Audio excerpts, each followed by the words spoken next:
Kishanganj police अधीक्षक के द्वारा दिनांक 21/1/2026 को पुलिस और पब्लिक संवाद के बीच कई मुख्य बिंदुओं के बारे में बारी बारी से सही प्रकार से जानकारी दी है। किशनगंज पुलिस अधीक्षक के द्वारा नशे को लेकर के, माफियाओं को लेकर के, तस्करी को लेकर के, विभिन्न ज्वलंत मुद्दा को लेकर के लोगों से बात किया गया एवं लोगों को बताया गया कि आप किस प्रकार से सहयोग कर सकते हैं। पुलिस और प्रशासन की सहयोग से एक अच्छा समाज को किस तरह से बनाया जा सकता है।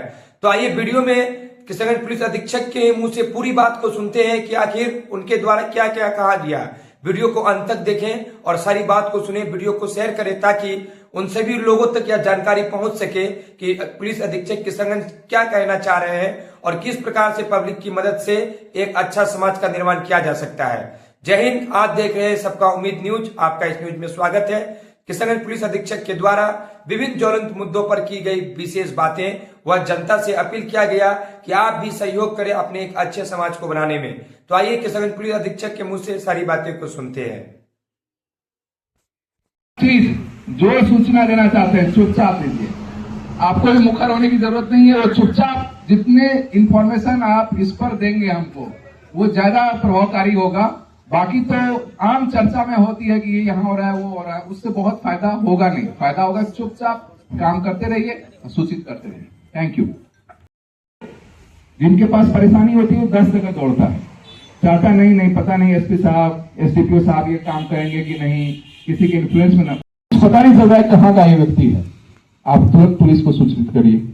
आपके आसपास में आकर के कोई संदिग्ध टाइप का गतिविधि हो रहा है, किसी की यहाँ रात को कोई प्रोग्राम बन रहा है, एकाएक आप जान रहे हैं कि इसके घर में कोई प्रोग्राम नहीं है, कौन लोग कर रहा है, हो सकता है उनके बच्चे कुछ मिल करके बाहर के लोगों को लाए हों, कोई प्लानिंग चल रही हो किसी अपराध को लेकर। इन चीजों को आप बता सकते हैं। हमारे स्थानीय चौकीदार भी आपके आसपास होते हैं, उनके माध्यम से बताएं इन्हीं सब विषयों पर कि एक संवेदी पुलिस, सशक्त समाज की अवधारणा पर आधारित हमारी किशनगंज पुलिस निष्पक्ष, पारदर्शी और भ्रष्टाचार मुक्त तरीके से काम करने के लिए प्रतिबद्ध है। इस तरफ हम आगे बढ़ेंगे। अगर आप एक कदम बढ़ेंगे तो हम 10 कदम आगे बढ़ेंगे और आपका हाथ थाम करके हम आगे बढ़ेंगे। इन्हीं विश्वास और आशा के साथ विभिन्न सामाजिक मुद्दों पर भी आपका सहयोग मिलेगा और बहुत सारे कानूनी चीजों में भी आपका सहयोग मिलेगा। आसूचना संकलन के साथ साथ सामाजिक सौहार्द बनाने और विधि व्यवस्था संधारण में भी हम सहयोगी होंगे और आगे बढ़ेंगे। आपके दुख, दर्द और तकलीफ को महसूस करके कि वो मेरे साथ ही हुआ है, हम काम करेंगे। और हम अपने पुलिस कर्मियों को भी आज कहना चाहते हैं कि इसी विश्वास के साथ अगर हम आगे बढ़ेंगे तो हमारे बीच जो विश्वास की बहुत सारी कमियां हैं, बहुत बार देखते पुलिस और पब्लिक बीच विश्वास नहीं होता, उसी विश्वास नहीं होने को खत्म करना है और विश्वास की सीढ़ी को मजबूत करना है। इसी आशा और विश्वास के साथ पुनः आप सभी का अभिनंदन, स्वागत और आशा करते हैं कि ये जो हम लोगों ने मुहिम चलाई है एक दूसरे के साथ बढ़ने की और एक दूसरे के दुख दर्द को दूर करने की, ये और मजबूत होगा। हमारे पुलिसकर्मी, पुलिस पदाधिकारी के भी व्यवहार और आचरण में परिवर्तन होगा और हमारे समाज में भी जागरूकता आएगी और सब मिल करके आगे बढ़ेंगे। अगर हम ये समय से बता दें कि आपका ये काम होगा या आपका ये काम हो गया है या हो रहा है, आपको किसी के पास जाने की जरूरत नहीं है। तो इधर उधर जो घूम करके, इधर उधर भटक करके, कई बार जो है आप जानते ही हैं कि हर जगह, हर ऑफिस में बाहर दलाल बिचौलिया घूमता रहता है। तो थानों को बिचौलियों से मुक्त करना, किसी भी कार्यालय को बिचौलियों से मुक्त करना, डायरेक्ट संवाद का यही मतलब है। अगर आप हमसे मिल रहे हैं आज और कल आपको कोई समस्या हुआ और आपको किसी तीसरे आदमी को, किसी को भी, मैं नाम नहीं लूंगा, मतलब किसी को भी जो इस काम को करने में बहुत अभ्यस्त है, उसको आने की जरूरत नहीं पड़ेगी। तभी तो हम आपके बीच आने का कोई फायदा है। और हम आपके बीच जो काम कर रहे हैं वो बता दिए तो आपको कहीं, आपको मन में भी शांति होगी, मन में भी संतुष्टि होगी और आप कहीं इधर उधर भटकेंगे नहीं। तो जो अनावश्यक रूप से लोग उसको एक्सटॉर्शन करते हैं कि मैं ये काम करवा दूंगा, तो आपको आप ये मान लीजिए, मैं आज आप सबके सामने कहना चाहता हूं कि थानों में भी अगर कोई इस तरह का दलाल या कोई इस तरह का चीज हो रहा है तो थाने वाले भी इसको बंद कर दें और आप लोग भी पहरेदारी करिए इस बात का कि हमारे थाने में दलाली नहीं हो। और उसी तरह आपको कोई कहता है कि एसपी साहब के पास मैं काम करवा दूंगा, तो जो काम करने वाला नहीं होगा, जो काम नहीं हो सकता कानून से, वो काम नहीं होगा, चाहे कोई भी कर ले। और जो होना होगा उसमें किसी को आने की जरूरत नहीं है। इसलिए आपको किसी बिचौलिए को लेकर के, किसी भी दूसरे आदमी को लेने की जरूरत नहीं है। कोई आम आदमी, गरीब से गरीब आदमी मेरे पास पहुंचता है या पहुंचेगा तो उसको मैं उससे ज्यादा ध्यान देकर के देखता हूं, जो कि किसी सब जिसके पास सामर्थ्य है, जिसके पास ये है, उससे ज्यादा ध्यान। क्यों? क्योंकि जिसके पास सामर्थ्य हो तो बहुत तरीके से इस काम को करवा सकता है। वो तो मैं नहीं करूंगा तो मेरे से ऊपर भी जा सकते हैं, इधर से ये प्रकार वो अपना काम करवा लेंगे अगर उनका काम होने वाला। लेकिन जो गरीब आदमी है उसके लिए मैं अंतिम आशा हूं। वो एक बड़े आशा के साथ जाता है किसी एसपी के पास, किसी पुलिस के पास, और कोई भी व्यक्ति पहली बार में पुलिस के पास नहीं जाना चाहता। वो अपने घर परिवार में सोचता है उसका समाधान निकल जाए, अपने पड़ोसी के पास, अपने एक्सटेंडेड फैमिली में, लेकिन कहीं से नहीं मिलता, तब वो पुलिस के पास जाता है। तब इस स्थिति में जब मेरे पास कोई आदमी आता है और उसकी बात मैं नहीं सुनूंगा तो फिर तो उसके लिए क्या है, वो किसके पास जाएगा? इसलिए जो सामर्थ्यवान है, जो ज्यादा ये हैं, उनका भी हम ये नहीं करें कि उनका काम नहीं होगा। अगर जेन्युइन काम है तो उनका भी हो जाएगा। और कोई गरीब आदमी है जिनके पास कोई दूसरा विकल्प नहीं है, कोई पैरवीकार नहीं है, कोई पैसा नहीं है, कुछ नहीं है, उनका काम और भी बढ़िया है।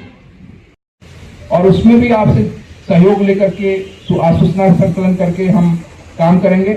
लेकिन जो डिमांड साइड है, जो मांग है उसकी, समाज में बच्चे, छोटे छोटे बच्चे जो है आज स्कूल जाने वाले, कोचिंग करने वाले बच्चे नशा के आदी हो रहे हैं।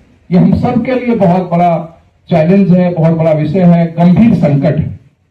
और ऐसा क्यों हो रहा है, इस पर भी हम सभी को विचार करना चाहिए। हमारे समाज में आज एक दूसरे के बच्चों के प्रति, समाज में बच्चों के प्रति जो पहले ये था कि गार्जियनशिप था, लोग एक दूसरे को देखते थे, उसको रोकते टोकते थे, उस पर अधिकार करते थे, आज कोई दूसरे के बच्चे को नहीं करता। तो ये सामाजिक ताना बाना जो टूटा है, उसी का परिणाम है कि हमारे छोटे छोटे बच्चे इन चीजों के पीछे जा रहे हैं।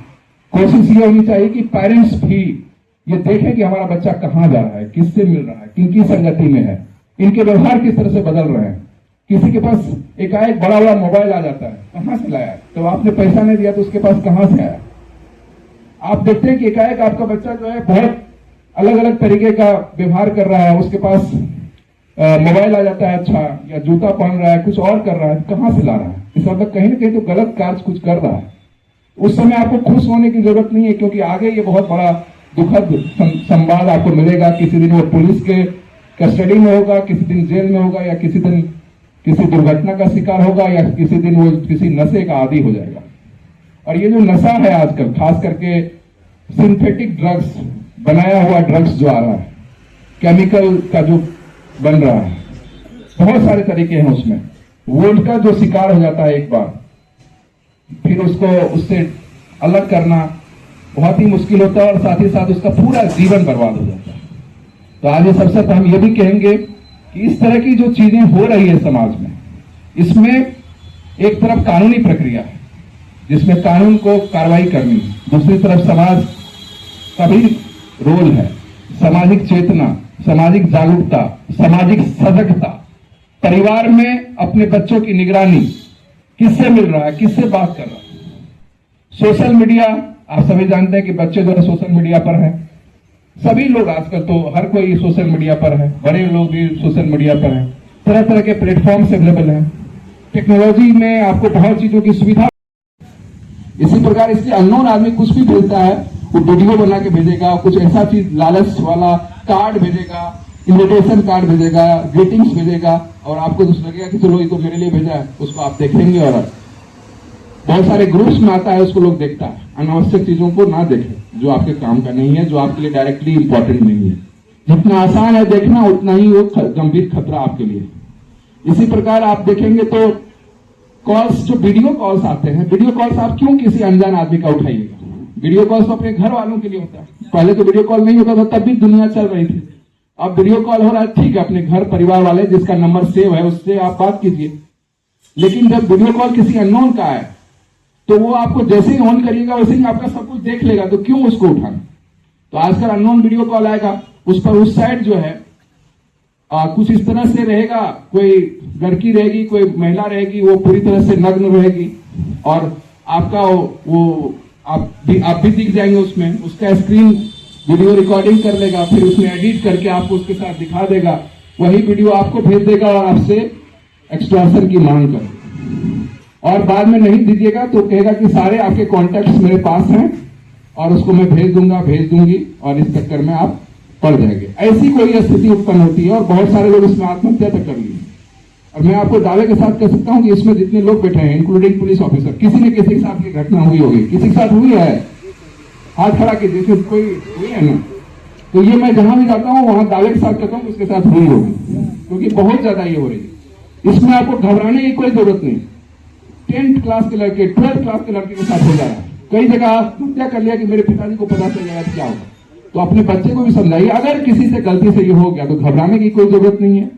कितना भी कॉल करता है तुरंत उसको ब्लॉक कीजिए और अपने स्थानीय थाना में, या जो आपका साइबर का जो कॉल है, कितना नंबर है, 1930 पे कॉल करके आप जो है इसको रिपोर्ट कर दें, या स्थानीय थाना में, या साइबर पीएसपी अब सब जगह खुल गया है साइबर थाना, उसमें रिपोर्ट करें और उस पर कार्रवाई होगी। आपको घबराने की जरूरत नहीं है, वो आपको ब्लैकमेल करने के लिए ऐसा काम करता है। तो इन चीजों को भी समझिए। इसके अलावा 1000 तरीके हैं, रोज नए नए तरीके से आते हैं, कभी ये कॉल कभी वो कॉल, ये करके वो करके, लेकिन हमेशा कभी भी आपको लगता है कि ये बहुत ही लुक्रेटिव और बहुत ही आसानी से पैसा देने वाला चीज हो रहा है, तो आप सजग हो जाइए कि कोई आपको आसानी से पैसा देने के लिए यहां नहीं बैठा है। मेहनत करके ही पैसा होता है, और जो आपको फ्री में पैसा देने की बात कर रहा है वो आपको लूटने का पूरा इंतजाम करके बैठा हुआ है और आपको अब फंसाना चाहता है। तो साइबर वाला एक चीज है जिसमें बहुत जरूरी है कि जागरूकता हो और इससे बचा जाए, क्योंकि ये जो नेटवर्क है कोई यहीं से नहीं रिपोर्ट होता है, वो पूरे इंटरनेशनल नेटवर्क है। आजकल बहुत सारे बच्चे बिहार के, हमारे गांव देहात के बच्चों को ये देते हुए कि तुमको बहुत अच्छी नौकरी होगी, उसको विदेश ले जाकर के, कंबोडिया में और भी बहुत सारे देश में, म्यांमार में, ये म्यांमार में नहीं, उसके बगल में जो है थाईलैंड वगैरह में, वहां ले जाकर उस पूरे मतलब साउथ ईस्ट एशिया में यहाँ के लड़कों को ले जाके कॉल सेंटर बनाता है और उससे कॉल करवाता है इसी चीज, क्यों, ताकि उसका भाषा, उसकी बोली इससे मिले जुले, ताकि आपको लगे नहीं कि ये बाहर का आदमी है। फिर वो कोई वीडियो कॉल करेगा पुलिस बन करके, सीबीआई का, ईडी का, ये सब करके, और कि आपको हम डिजिटल अरेस्ट कर रहे हैं। और बहुत सारे लोगों से इसमें भी किया। बहुत सारे लोग तो बहुत गलत तरीके से पैसे भी कमाए हुए हैं, उनको लगता है कि अगर ये कर रहा है तो कुछ दे के इसको सेटल कर ले, उसी चक्कर में आपको ठग रहा है। कोई डिजिटल अरेस्ट का कोई कंसेप्ट नहीं है कानून में, ये सब पूरी तरह से आपको ठगने और आपकी कमजोरी को जान करके उसका फायदा उठाते हैं। तो साइबर क्राइम में दो ही चीज है, या तो आपको लालच देता है वो कि ये इतना हो जाएगा, आपको ये हो जाएगा, दूसरा आपको डराता है। डराने में या तो आपने कोई गलत काम किया है उसके लिए डराता है, या फिर इस तरह का चीज कुछ कर दिया आपके साथ उसके कारण डराता है, या आपकी सामाजिक प्रतिष्ठा चली जाएगी, आपका ये चला जाएगा, इन चीजों को करके डराता है। तो साइबर क्राइम के बारे में भी बहुत जागरूकता की जरूरत है, क्योंकि गांव से लेकर साधारण आदमी से लेकर पढ़े लिखे लोगों तक भी कोई भी इसमें आ जाता है। इस जरिए कोशिश कर रहे हैं कि करें, लेकिन जो आम तौर पर जो हम कर सकते हैं, जो बच सकते हैं, जहां मैं हेलमेट की बात किया, उसी तरह सीट बेल्ट लगाना जब आप 4 व्हीलर चला रहे हैं। गांव देहात में जो छोटे मोहल्ले में लोग जाते हैं, कहते हैं मैं तो बहुत नजदीक में जा रहा था इसलिए हेलमेट नहीं पहन रहा था।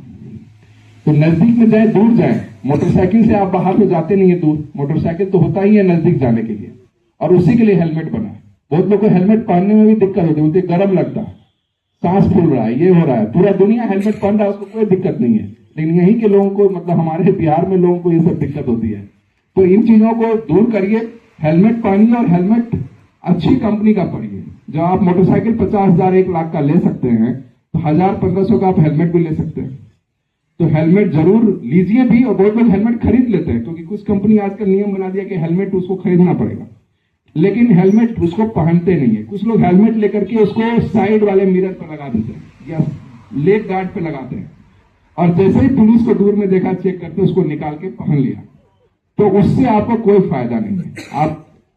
आप फाइन से तो बच सकते हैं, लेकिन कुदरत के किसी हादसे से नहीं बच सकते। तो इन चीजों को समझते हुए ये चीज भी जागरूकता नई पीढ़ी में और हमारे समाज में आनी चाहिए। ये सब चीजें हम लोगों के